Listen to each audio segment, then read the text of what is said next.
Good morning, everyone, and welcome to our Q&A session on the 4 pathways. So on the panel this morning, I've got Professor Alison Cotgrave, who will be representing the pathway for academic leadership. I have Professor Claire Milsom, who will be representing the teaching and learning pathway. Professor Rachel McLean for the research and knowledge exchange, and Dr. Hannah Timpson for the social and economic engagement or an engaged scholar route. I also have on the panel Professor Zoe Knowles, Professor Keith George, and Professor Phil Vickerman. So if you would like to ask a question during the session, which is going to run till 12:20, you can either post a question on the live Q&A, which is the icon at the bottom of your screen, or you can actually ask a live question by putting your hand up. So either of those options can be used.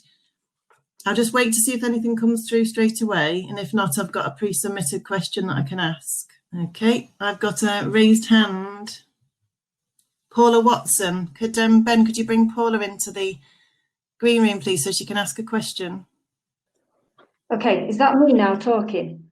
Yeah, hopefully. Okay, I'm interested in it. Thank you, firstly. Today is so useful, and it's totally convinced me, and I'm really glad I came. But I'd like to know a bit more about what it's actually like to be a reader and what's expected of you. What's expected of you in the readership role, like what, and if that differs between the pathways. Is there any particular person you'd like that directed at, Paula? Well, I'm interested in particularly in the research pathway, so Rachel, and in the engaged scholar, so Hannah. Okay, Rachel, would you like to go first? Yeah, okay, thanks. Okay, thanks, Paula, for that question. I guess it probably varies a little bit from school to school with the different disciplines. But in my school, I expect readers to be research leaders. So an early career academic coming in who might want guidance on research and how to get here. I would ask the readers. I would assign them to a reader. So the readers in the school, I've got 4 readers in the school. Actually, one reader who just became a professor. One of them is leading on the REF, the one who just became a professor. So, that shows you he's leading our REF submission from the school, and he's just been promoted to got the professor confirmed from his readership. I would expect them to coordinate things like the research seminar series. So I expect them to demonstrate the behaviours that you would expect of a research academic. So, I have had, there was one person that sort of thought, having been promoted to reader, they should get more time for research. Sadly, it doesn't really work like that because there's still all the teaching and the day job to be done. So, I try and wrinkle out. It's almost like, you get promoted, so you're expected to take on more responsibility, which obviously your question recognises. So I guess, I don't know if that answers it, but it's fairly simple for me in my school that I expect them to take a lead on research and to organise events, mentor the other academics in the school, work on things like the REF submission with me, and to demonstrate, to get our name out into the world. So to go to conferences, to publish, and to always mention Screen School and John Moores as to where they're based. I hope that answers it. It's quite a short answer, but I hope that helps, Paula. Thanks, Rachel. And Hannah, would you like to comment as well, please? Yeah, I think that's a really good question, Paula. And I think, I'm not quite sure whether there are specific expectations from an institutional perspective, but I know that from my personal experience, there's 2 elements to it. The first one is me ensuring that I am delivering on what I had proposed to deliver on when I had talked about my trajectory in terms of what I would do if I was awarded the readership.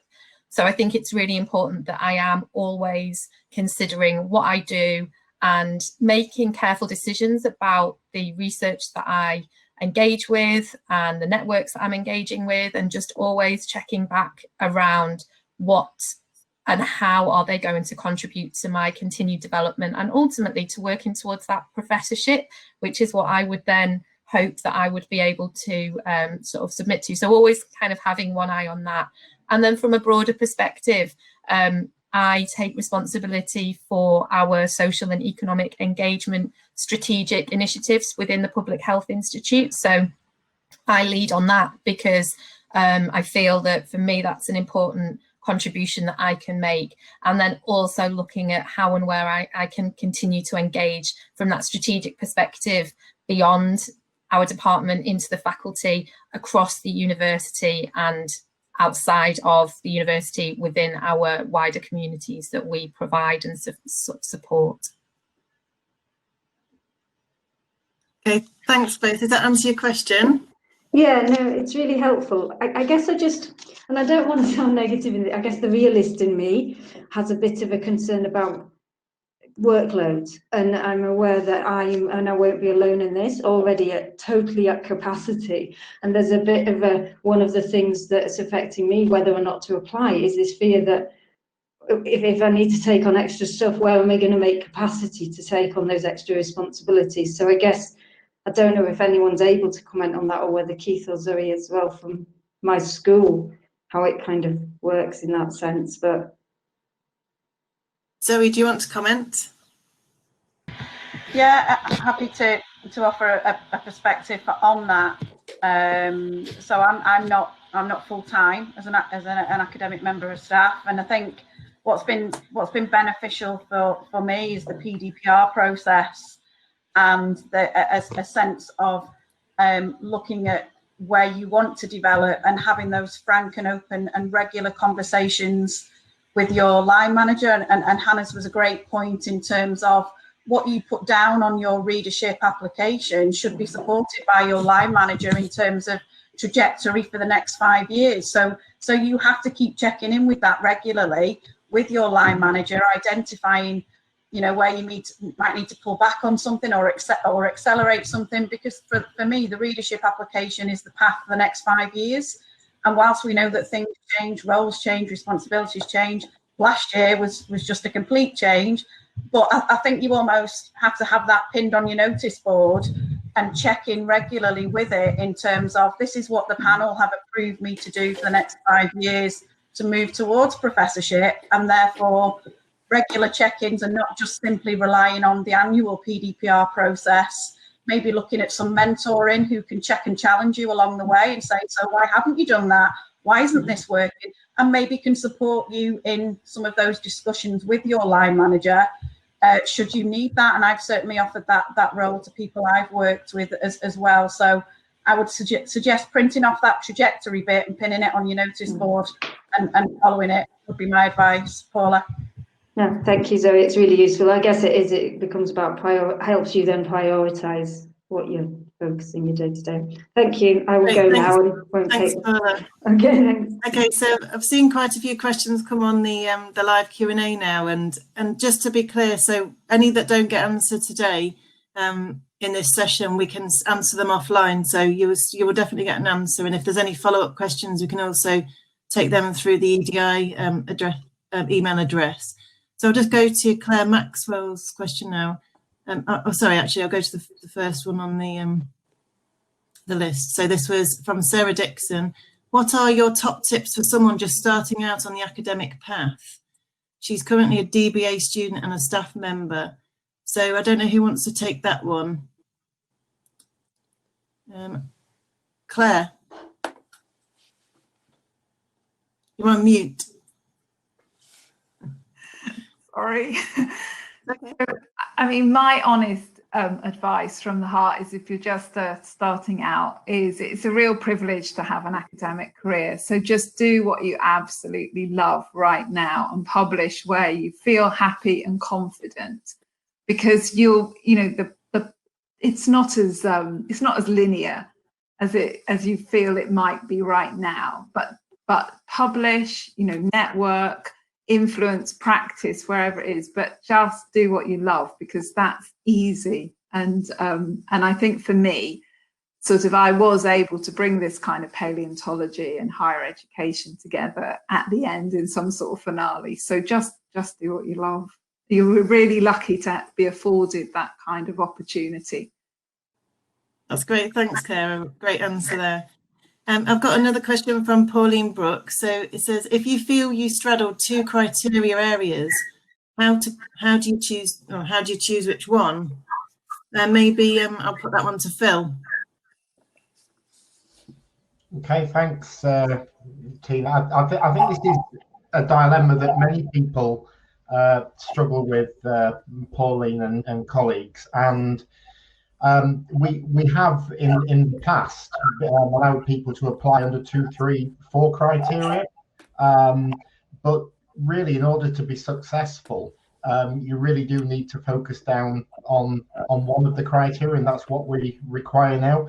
For me, it's really a balance of, you know, sitting with someone, a mentor, someone that's been successful at reader or professor already, and almost mapping out or auditing your career, your successes to the point where you're applying, and having a look at how they match against the criteria. The other thing to say is that, you know, by landing on one criteria, say for example teaching and learning, if you feel that most of your experience and evidence is gained from that route, it doesn't stop you referencing research outputs or academic leadership as well. So really what you're using is that one strand as the foundation, as the basis for your application, and then you can bring in other criteria as you need to do. So it is a difficult one, but I would say, you know, have a conversation, Pauline, with people, audit where you think you currently hit most of the criteria, and then make a decision to go forward on that basis. Great, thanks, Phil. I've got the next question. Oh, Alison, I've got your hand up. Do you want to comment? Yeah, if I could just add my sort of spin on Pauline's question, because I think the comment I was making about the internal brainstorming is a really useful exercise for this, because when I applied, you could actually apply under more than one criteria, and I was advised against doing that, because what you do is by doing that, you sort of weaken your application. You know, what you need to do is really make it really strong against one of the criteria. And I actually went through the exercise about whether it was going to be social and economic leadership, and I just wrote everything down in 2 blocks, and then allocated the route against each thing, and then just added the numbers up. And actually, when I did that, it was really, really clear that academic leadership was the one I needed to go under. So then I just spun some of the social engagement stuff to the academic leadership route. But it was a really useful exercise that I did. I just sat in my office one day and just did that little brainstorm and went through that exercise. And it was surprising how clear it was after actually doing that. Great, thanks, Alison. The next question I've got is for Claire from Dominic Worthker. So she says, after all the talks, I've now decided that I will go with the teaching and learning route. I've only been at LJMU coming up to a year. Any advice on what I should be doing now? That's to Claire. Okay. Well, I suppose I've already said, you know, if you're only just starting out in your career, the best advice is this is the best time to do what you want. Things will start to crowd in. But in terms of teaching and learning, I think one thing I probably didn't say in the presentation was that it's not about being a good teacher. Everyone is a good, all the researchers are good teachers. Good teaching is our job. It's beyond that. So maybe start to think more critically about how your students are learning. And so that probably is why I have a professorship in academic practice, is because even very early on, I was very interested in what promoted strong student outcomes and how to engage them in the classroom. And that was just in a kind of curiosity way, as I'm sure you would see with other research, in a sort of more pure research discipline. So if that's the route you want, you can still maintain your discipline profile, but think very critically about how your students learn, how you design your teaching, the pedagogy of what you do. And if you become critical within your practice, then they can effectively become your data sort of moving forward, obviously ethically moving forward. So that would be my advice, is to really watch what makes it work in the classroom or virtually for you with your students, and make sure you have evidence for that. So you do have to publish or do have to present. You need evidence for that, not just satisfaction outcomes, but evidence personally within your career. Excellent, thanks Claire, very good answer.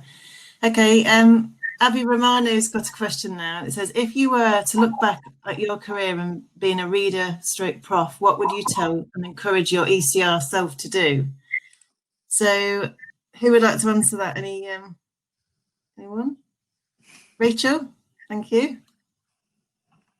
Start answering anyway. I'll just give I guess my top tip. If I was to look back at my former self and say, I want to be here, what's the best advice? It would be, as I said in my presentation, to be selective in what you agree to. So yes, contribute back to the field. Yes, help out your colleagues because you might need them one day, and the people who are higher up than you, you might need them to give you a reference or whatever. But don't take on too much. Is doing one review for that journal or one publication in that journal, is that enough to put that on your CV? You don't need to do 3, 4, 5 reviews for that. Helping out to organise that conference 2, 3 years, you've got it on your CV, then move on and do the next thing. So somebody once said to me, in a different university, a line manager said to me, don't be a busy fool. It took me a while to work out what he meant, but that's what he meant. Don't say yes to everything and end up spinning plates, feeling you're letting so many people down, you're not doing anything properly, and you're certainly not focusing on your CV to get where you want to be. Great, thanks, Rachel. Any other comments from the panel? Keith? Somebody mentioned, there might be an Alison who mentioned it earlier on, but it resonated with me, and this is keep a current CV. Keep an up-to-date record of everything you do, because sometimes you find years slip by and you're trying to remember things that you might have engaged with 2, 3, 4 years ago. So keep your sort of self-audit. I know there's an element of that through the PDPR process, but keep a really good self-audit. And then the other thing that I always say to my students is, when you get out in the world, make and seek good academic friends. The more people that you interact with, the more people you can bounce ideas off, the more people you can get to constructively critique your ideas, never mind what you do, the better you're going to be. And let's face it, it's more fun when you do your academic work with friends. Good, very good. Oh, Hannah. Just to add to that, I think for me, it's also around the stakeholders that you meet with throughout your journey. So for us, one of our key things is just keeping in touch with the people who have worked with us, carried out research, engaged in communities over the years. And I think that there's people who we've not necessarily done commission research with for maybe 8, 10 years, but we still have those ongoing relationships with them because we use them to then facilitate relationships and to be able to carry out more research and engagement with other communities that we might not necessarily have been able to engage with otherwise. And I also found that really useful around keeping a record of your CV, your successful bids, your papers, but also the relationships and the engagements that you make along the way. So critical to have academic friends, and I also think stakeholders within communities, just to keep in touch with them as well, would be something that I would say. Thanks very much, Hannah. Okay, I've got the next question was from Christina Phillips. I'll put this one to Zoe. Does any mentoring that I do need to be formal to be recognised? I think that there are several schemes that are available within LJMU that are formal, and I think you can apply to those schemes as a mentor or as a mentee, and they've started relatively recently, and the feedback that we've got is that they're having a real impact. I think certainly when you seek out a mentor, it needs to be somebody who can be critical in terms of supporting and checking and challenging what you do. I know people who have formal mentoring. You have your line manager process. You have your maybe a formal mentor, but you also have critical friends who kind of give you a nudge and have a coffee, and I think the blend of all that is really important. And certainly in the formal mentoring programs, if there's any way that your mentor can help you work with your line manager, sometimes 2 heads are better than 1 in terms of looking at how you can advance your career and make some decisions. So for me, I think it's about a blend of mentoring, but not necessarily, I have a mentor who's completely outside of my kind of area. And sometimes if you look at trying to select a mentor who's close to what you do, maybe you don't get that widening perspective on your career. So I think, you know, assembling a good team around you, whether that's formal, informal, or people that you might associate with for a coffee or a beer, is really helpful. But the mentoring does need to be productive, and certainly the formal mentoring will require some goals and some framework around it, not just coffee and a chat. There is a role and a place for that, but formal mentoring is important. That's great. Thanks, Zoe. Okay, the next one I'll put to Phil. Oh, hang on. Is this the question about part-time? Yes. Tina. Yeah. Yeah. So the question I think is from Claire, who's asking about how the panel take into consideration someone that's part-time or has a term time contract, and other colleagues may well want to chat about that are on the speakers as well. We do in a similar way to the if you take an example, the research excellence framework, we do take into consideration if people are working part-time or they have circumstances that impact on the volume of their applications. So we will look at that in a balanced way. And a number of speakers have said today that, you know, we don't have a prescribed number of publications or an amount of grant success that you have to achieve working full time. So I think it's about trying to have conversations again with your line managers or with mentors. But, you know, we comparing outputs for someone working part-time against someone working full-time, we do take that into consideration in terms of the level of contributions. And I think that's a really important point also to emphasize is, you know, we do see people who are working part-time, term time only, have taken periods of absence leave for a whole host of reasons that do successfully go through the process. So what I would encourage you to do is be very, very open about, you know, the amount of time, if you're on a 0.2 contract, a 0.4 contract, whatever it is. And there are certainly examples, you know, I can think of right now where people have been successful on a 0.2 contract.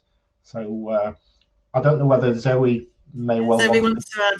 Yeah, thanks, Phil. Zoe, go ahead.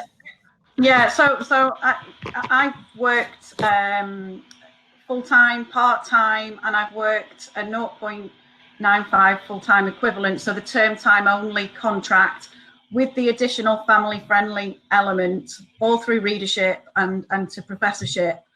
So I'd like to make sure that everybody is aware that these opportunities are available, and absolutely they don't preclude you in any way from the criteria and from applying and that being taken into account. And I sat on the university panel for the first time this year, and it's absolutely clear to me that those considerations, those declarations that you make in terms of personal circumstances, first and foremost need to be there. It's not an apology, it's not an excuse. You need to declare them, so please do. They are, they are treated in confidence, and they are treated fairly and equitably. And it was really nice for me to kind of, having gone through that process, declaring openly part-time, term time working, that is how the process happens at the university panel. So pleased. I hope people are encouraged, I guess, by the route that I've travelled, which is part-time and term time, and that you can get there. But it also starts with personal responsibility and acceptance that you have to declare those circumstances. And from the other side of the fence, so to speak, in reviewing those applications, please be assured that they are treated sensitively and with utmost fairness and transparency as part of the panel discussions. Brilliant answer. Thanks, Zoe. Okay, next one I've got is from Sarah Parker, and she just said, adding to Pauline's question, did anyone struggle to decide which route to apply for, as we often span two of the categories and don't just focus on research? Don't know if there's any offers, if who wants to answer that one. Okay, Rachel? A little bit, because I didn't really struggle that much, but I guess I thought because I was a director of a school that perhaps I should consider the academic leadership pathway. But I guess doing a similar exercise to Alison and seeking advice from other people, getting people to look at my CV and look at where my strengths really, and where the evidence of those strengths could be captured. That was in the research pathway for me. So I guess I sort of briefly considered it, but then it was obvious, and getting other people's views of my CV that helped me a lot. Great, thanks, Rachel. Keith? I think it's a really good question, and it's an important question for many people. I think the other thing to remember in terms of the 4-page letter is that you are, or you will be asked to make a statement about your contribution to all 4 pillars of the university strategic plan. So, you know, for those people who maybe are less sure, there's a place there in the documentation where you can clearly identify that you're working, you know, across different categories and making an impact on the life of the university in a number of different ways. So it certainly doesn't have to be lost from the application. I think it's just, you know, it's about being careful about how you present that information.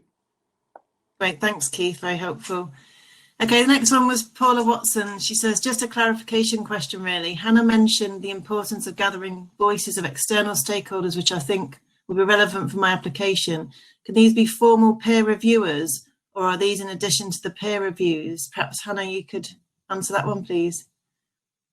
Yeah, of course. So for me personally, I included academic experts as the peer reviewers. So professors who had got expertise and could comment on the sort of more academic perspective of my application.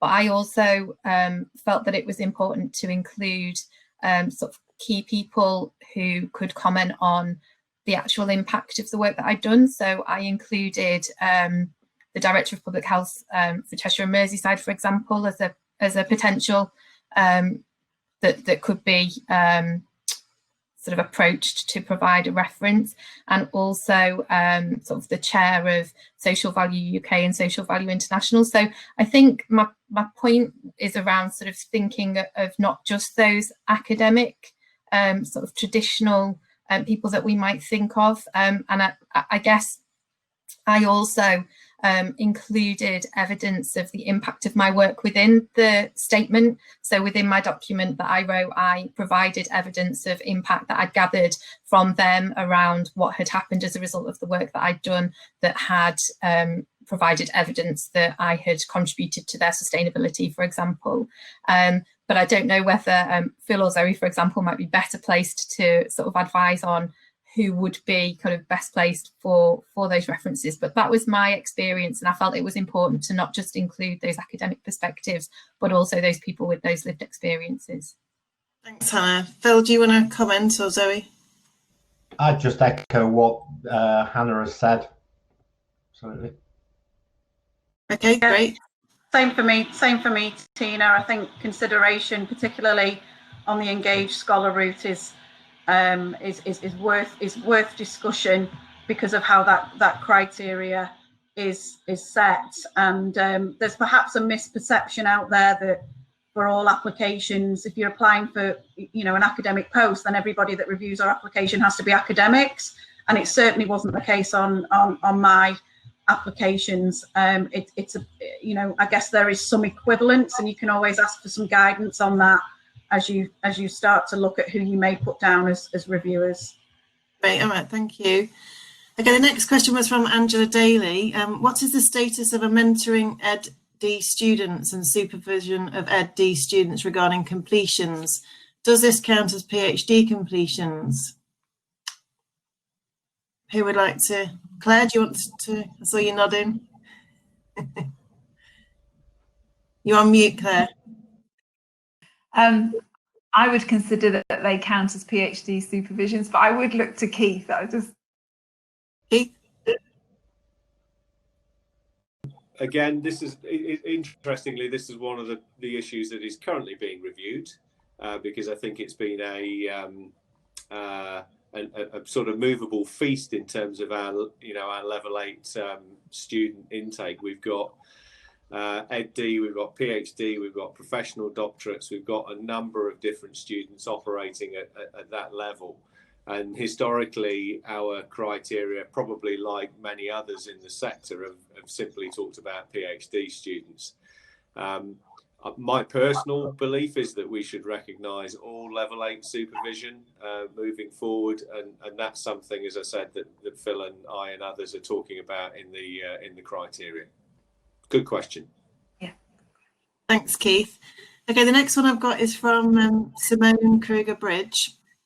So she says, I'd like to know if I'd fall short of one of the criterion, say grant, and can provide strong evidence in the other 3 criteria, along with good citizenship with an LJMU and service to profession externally. What is your advice? Drop everything else and try and secure that grant, or attempt an application for promotion? I don't know, Phil, do you want to take that one? Yeah, happy to take it. It is a difficult challenge, but I do think, again, going back to earlier points I've made about sort of auditing where you are against the criteria, that if once you've analysed that there's a view and people support that you have sufficient peer-reviewed journals, or you've got sufficient PhD supervisions, then if grant or lack of grant award is an issue in terms of your application, then I think you do need to focus on that particular aspect, and rather than continue to spread yourself very, very widely. So that would be my advice. Not necessarily dropping everything else, but it's about focusing in on the things that you need to do in order to be able to move forward, Simone. Great, thanks, Phil. Next one's from Paula Watson. She says, if you are on a part-time contract and do work related to your application outside of LJMU, can you include this? Phil? Sorry, just trying to unmute my mic.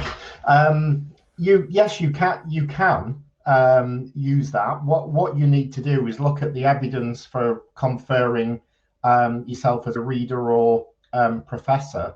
But people have asked about previous careers, as well as maybe people that are doing dual careers at the moment.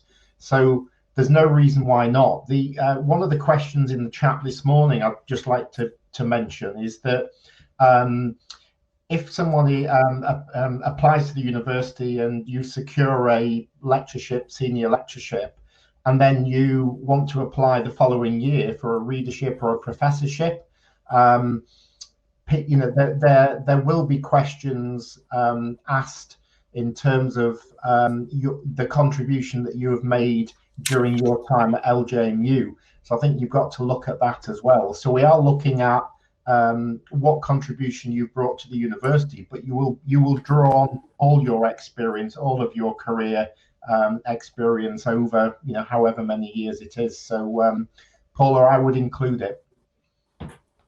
Great, thanks, Sam.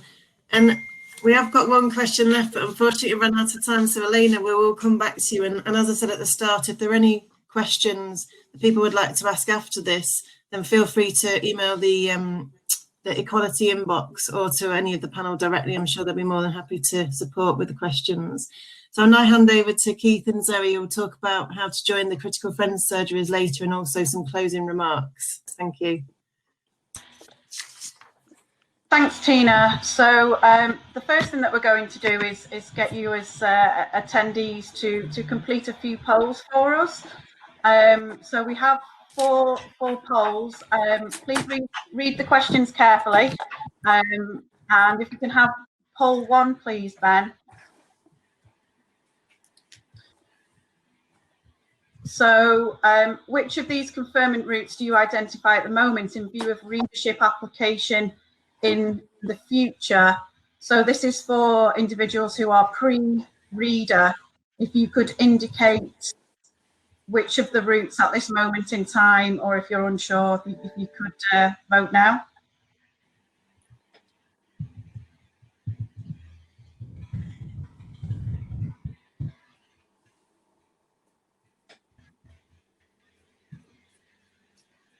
Ben, if you could let me know when it seems that they're coming through.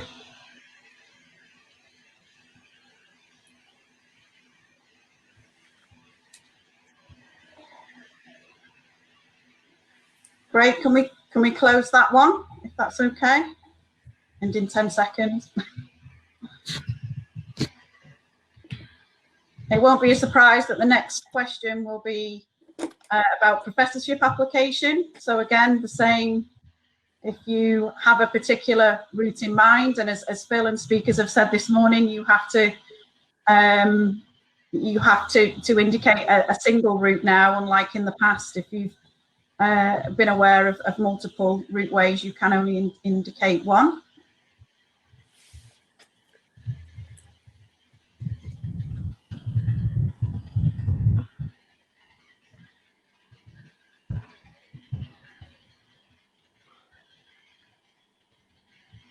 Okay, and the next poll, please, Ben. So are you part of a formal mentoring program or one initiated and supported by LJMU as a mentee? So are you in receipt of formal mentoring through a program initiated by LJMU? And I'm well aware there are several, including Aurora, or through the Learning Development Foundation. So if you could answer that question.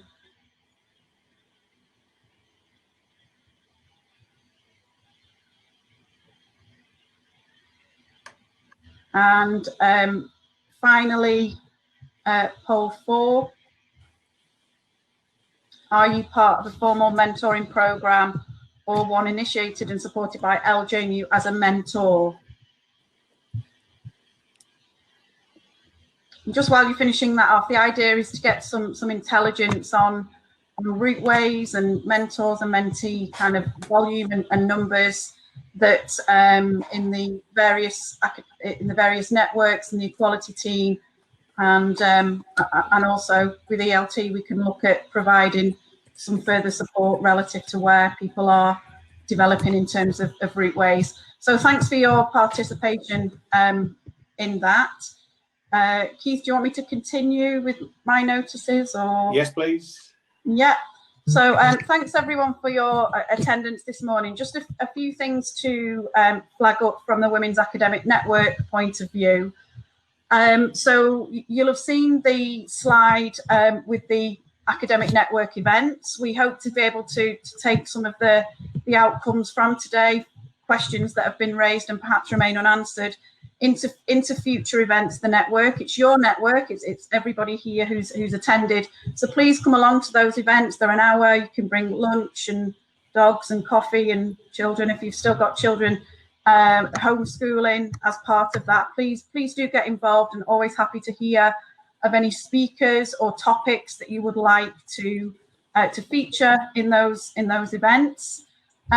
Also pleased to announce that there will be a project that will run in 2021 linked to holding focus groups in schools and also professional services teams, where it's helped staff from Equality and the Women's Professors Network and readers can help to hold focus groups, so we can get out to your groups and talk to you about good practice and challenges that maybe we can raise in relevant fora. So we're hoping to be coming to a school or a professional service team near you soon.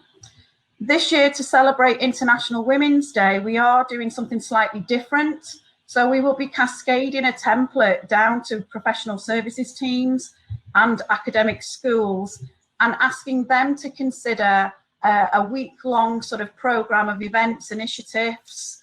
It could be signposting female research in lectures and making a commitment to that. It could be a lunch, it could be a women's only research symposium.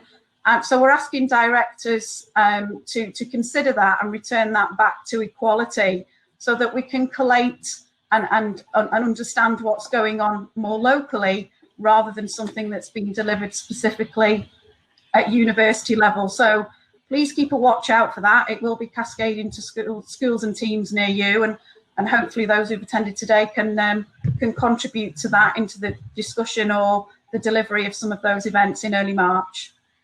That's everything from me, Keith. Okay, thank you very much, Zoe. We've obviously only got a few more minutes before the end of this session, so I have the pleasure of doing two things. One, just briefly talking about this afternoon's sessions, and then passing on my thanks to a number of people. For this afternoon's sessions, the critical friend surgeries, we've got different numbers of people in different sessions, but you will notice that we have 4 sessions for each, running every 30 minutes. The sessions will last 25 minutes, so we need the chairs of those sessions to be careful with timekeeping, and we really do need people to stay in the time slot that they've already booked in. We don't want to overload anybody at any particular point in time, and all you need to do is go to that particular surgery session about 2 minutes before you actually you have your session start. So if your session starts at 1 o'clock, go in a couple of minutes before 1. If it starts at 1:30, go in a couple of minutes before. If you go in too soon, you'll get halfway through the previous grouping. Hopefully those sessions will be really useful, but obviously for us that's not the end of the process. We are through the senior team going to be running a number of different activities to support readership and professorship conferment and application. So keep your eye on the communications that come from myself and Phil and many others. The other thing that we're always keen to do is to get a continual line of communication and feedback. I know Zoe's done some polling information today, but if you have any general comments about how today has run, how it's been focused, how it's been useful, how it could be added to or changed, then please get in touch again with any of the speakers or the organisers. We'll take constructive feedback very positively. The final thing for me to say is a big thank you. I know some people will be coming back to sessions this afternoon, but there isn't a wrap-up session because of how the day is running. This is it, and we know that some people won't be going to the sessions this afternoon. So firstly, my thanks to all of the people who've come and listened to the session. We've had some great numbers here and some really good interaction through questions and discussion forum. I hope it's been useful for each of you in maybe in different ways. Obviously, I want to thank all of the people who have contributed to date, especially the guest speakers, Alison, Claire, Rachel, and Hannah. We have a number of other academic staff and support staff who are helping with the critical friend surgeries.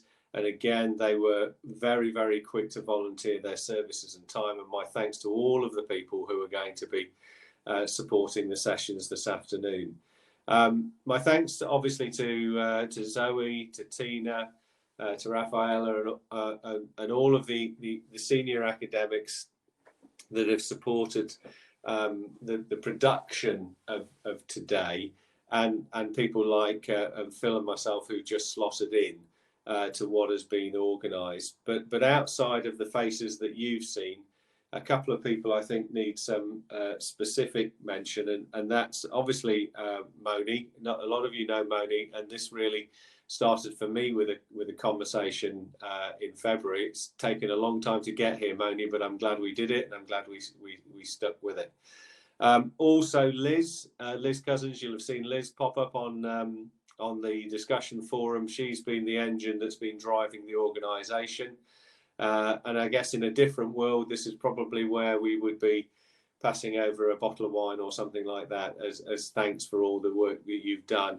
Liz, you've been brilliant. I haven't formally met you yet, other than in chat rooms, but I look forward to the day that we can have a cup of coffee together. And finally, thanks to MSP who've supported this type of forum and an organisation with their support team, but also their systems. It's time for people to visit the rooms, grab a bite to eat, and again, stand up and move a little bit. And I look forward to seeing some of you later on this afternoon. So my thanks from everybody here.